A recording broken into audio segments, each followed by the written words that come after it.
Okay, guys, you're gonna have to walk with me here. I swear that I am getting to something that's going to make sense, but there is a journey to get there. Don't get caught up in the weeds, just walk with me.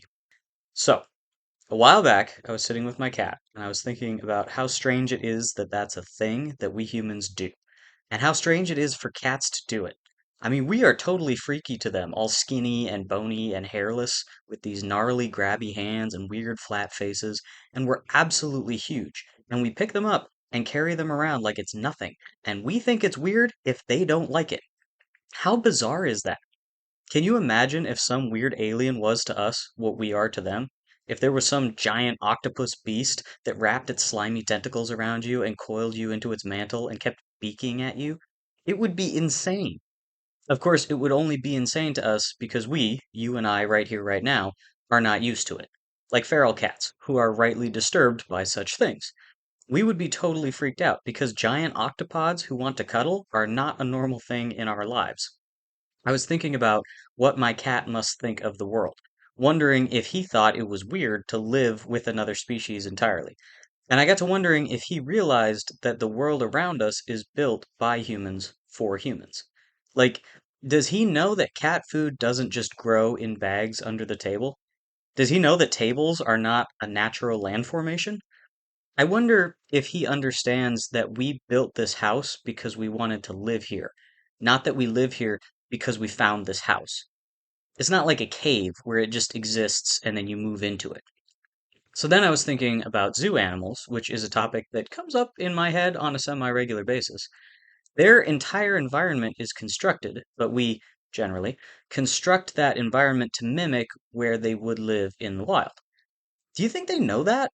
Do they look around and say, oh, the humans obviously put all these trees and rocks here for us. What a funny species they are.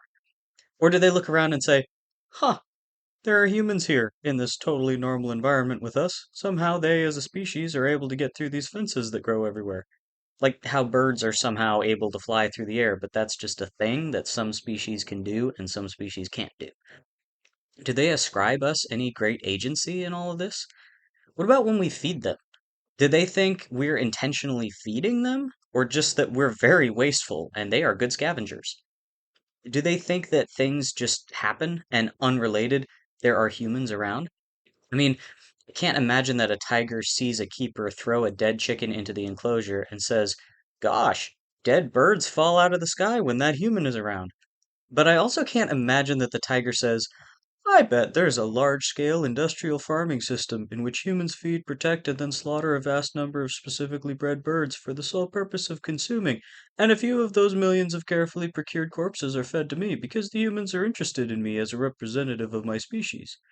I mean, it has to be somewhere in the middle, right? The other thing about the zoo animals is that keepers train them on specific movements to make vet procedures easier, like picking up their feet or pressing against the bars or opening their mouths. What do the animals possibly make of that? An elephant probably understands that we want to see the bottom of her feet, but does a tiger know we want to check on her teeth? Or does she think we're all just assholes who want her to just smile more?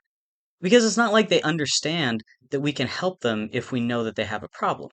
I mean, I don't think that tiger is thinking, well, once they see my back tooth is inflamed, they'll be able to stop an infection and treat the impaction. At best, she's probably aware that humans can help sometimes. But if you broke your arm, you wouldn't immediately think that a jackrabbit would cast a magic spell to heal it if you just told him you were in pain, right? And that's how it must seem to them that we show up, the world gets fuzzy for a little bit, and then the pain is better and the problem heals. If I get sick, I don't assume that a fly that lands on the wall 2 days before I feel better somehow cured me. I just assume that I got better and also a fly was there. Now, if it happened repeatedly, I might start to wonder, but that's the point. It's just not a thing that happens. Generally speaking, random other species in the environment don't make things happen to you on purpose. A tree might grow where you want it to walk, but it's not intentionally blocking your path. A fox might leave behind part of a rabbit carcass, but it's not feeding you. So then I was thinking about the zoo animals and trying to imagine what the equivalent would be for humans. What I mean is, as far as we know, they don't fully grasp everything we're doing and why. Yes, I do believe that most animals are smarter than we generally give them credit for, but I don't think the elephant understands advanced orthopedics or that the tiger understands antibiotics. Likewise, I'm sure they all understand that humans can go through fences, but I'm not sure that they understand that we intentionally put those fences up specifically to keep them contained. I also don't think they understand why we would do that in the first place. We want to look at them? That's not a normal thing in the rest of the world as we know it. To my knowledge, humans are the only animals that devote vast resources to keeping other, totally unrelated animals around for the sole purpose of looking at them. Sure, ants farm, and there are tons of mutually beneficial relationships out there, but I don't know of a single one where individuals of one species totally take over the lives of individuals of another species for the sole purpose of looking at them, feeding and sheltering and caring for them just because they can. I was thinking about the medical tests, specifically, how these animals are trained to participate in procedures they don't understand. And I was thinking that if an alien species did the same thing to us, I think we would catch on. I mean, if some space octopus gave me a human cracker every time I put my shoulder up to the bars, I'd have some questions. But the first time they stuck me with a needle there, I think I would understand the game. We humans tend to be pretty good at recognizing patterns, to the point that we'll find them even when there are none. If it's a physical thing, I think we'd notice it. Again, obviously, this is assuming that we have this knowledge of the outside world as we know it today. You and I, if we were suddenly in an alien zoo, think we'd realize it. But of course, wild animals can end up in zoos, animals that do know there's an outside world, and I still don't think they really understand the extent of what we're doing. The point is, I was thinking about it, and I thought, pretty much anything physical, we'd figure out a cause and effect. We might not understand why the aliens did what they did, but I do think we'd realize they were doing it. For us to be unaware, for us to not make the connection, I think it would have to be something non physical. What I mean is, if we were in a human zoo right now, you and I, in our homes, I think we would realize it, because there would be some creature in our environment that made things happen. If it was a physical being, like us, we would notice it. So for us to be in a zoo right now, it would have to be a zoo made and kept by some kind of non-physical being, something we can't even begin to understand. That's basically what we are to zoo animals, right? Some strange being they can't begin to understand, as far as we tell ourselves. If there's something that is to us what we are to cats, some giant, unknowable, non-physical space octopus, a Cthulhu-Beast, if you will, then how would we know? What would be the signs? When we keep animals intentionally, we feed them and care for them. So surely if we were the pets of some Cthulhu beasts, then we would be better cared for, right? But then again, some people are bad pet owners. Some people keep dogs on chains and cats in cages, and disease runs rampant and death is common. But if some Cthulhu beasts are just bad owners, then we would expect disparity to be random, not systemic along clear lines of race or sex or anything. Except that even in our pets, black cats are more likely to end up in the shelters than any other color of cat. And male dogs are less likely to be adopted than female dogs. Larger breeds are less likely to be adopted than smaller ones, and more likely to be surrendered.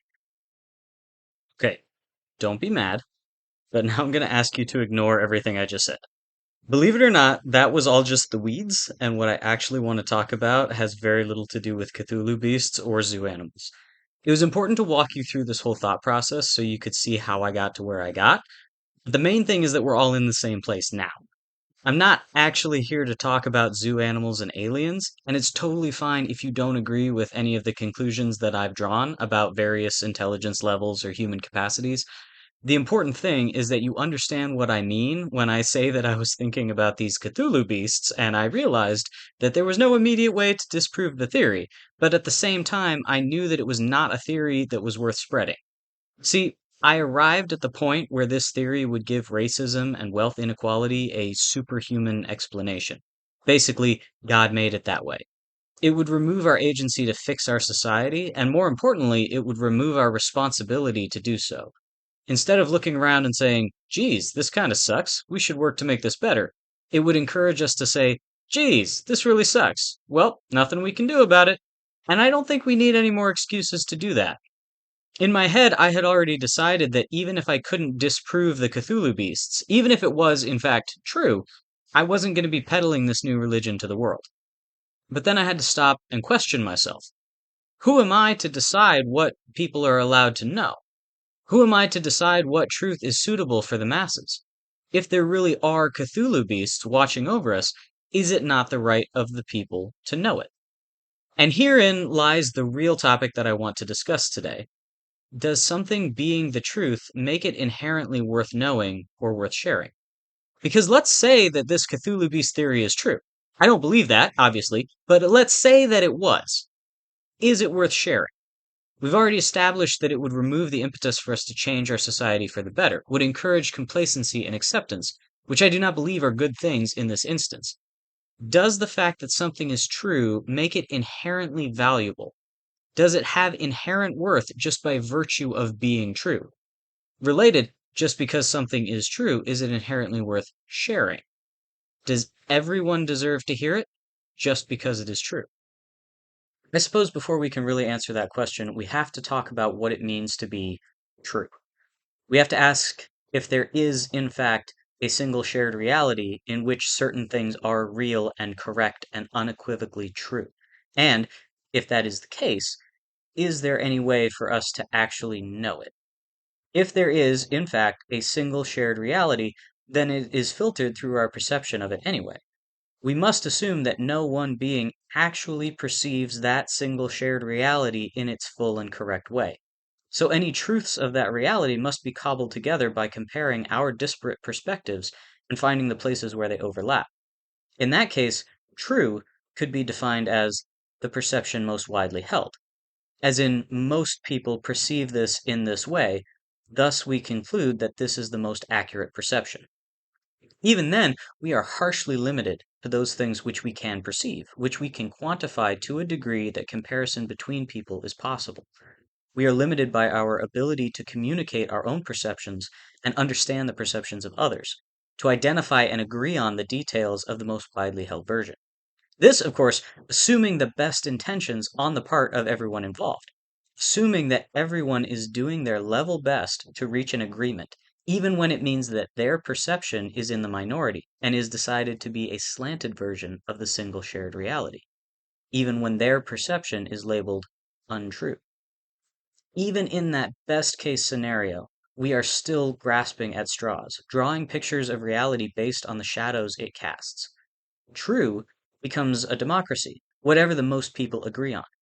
But of course, we know that whatever most people agree on is not always true. The earth is not flat. Imbalanced humors do not cause disease.